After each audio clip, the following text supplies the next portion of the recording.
Balatan muna natin ang patatas.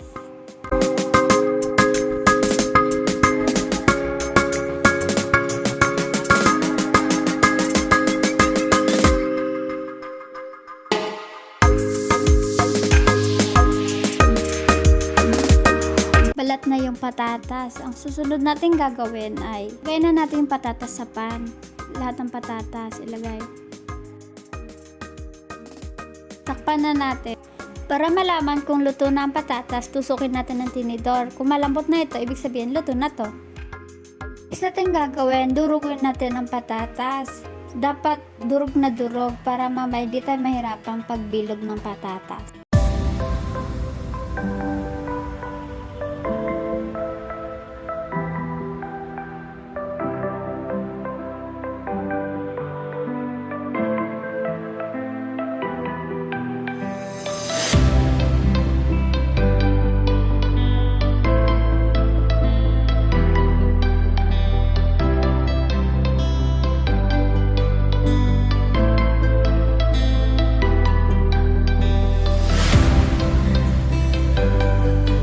Yan, durog na siya. Ang next natin is yung cheese. Hiwain natin yung cheese ng pa-cubes.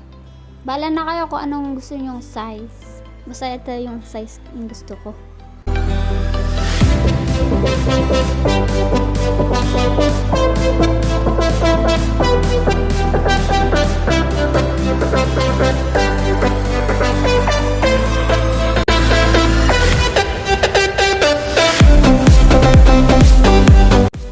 Yung potato pala, kung sabihin, lagyan natin asin para may lasa siya. Yan, i-flatform nyo yung potato. Tapos kumuha kayo ng isang cheese. Bilugin nyo ulit yung potato. Bilog nyo lang, dapat makover yung cheese sa potato. Tapos, bilugin nyo lang sa pound nyo.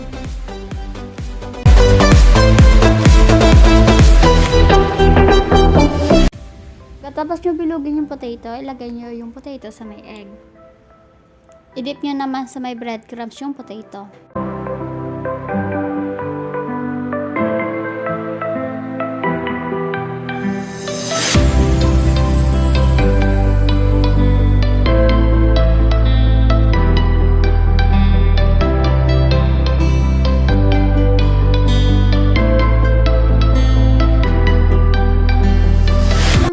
Process. Ilagay nyo sa palm yung potato and then kuha ng cheese. Bilugan ulit.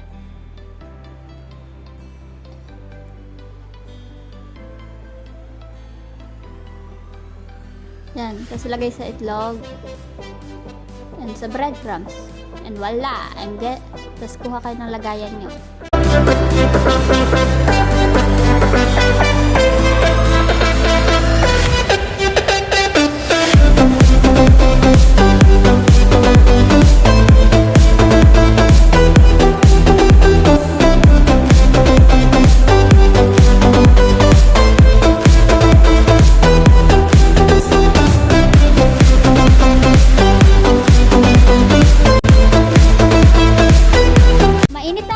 Lagyan na natin yung ball sa pan.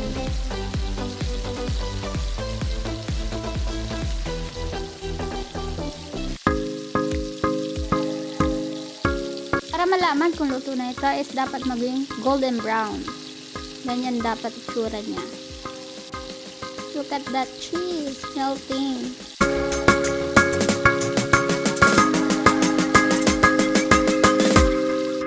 So guys, ito na po ang ating finished product ng potato cheese roll. So let's taste.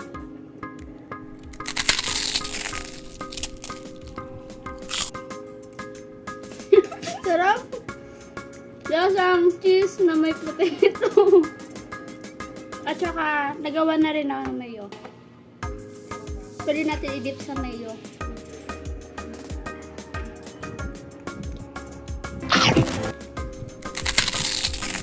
Masarap ang niluto ko. May nagdedekwat na, oh. Pinsan ko. Masarap ba? Walang cheese? Meron. Meron naman. So, try this one! So, guys, yun lang po. Please subscribe, share, and... So, guys, yun yun lang po. And please subscribe, like, and click the notification bell.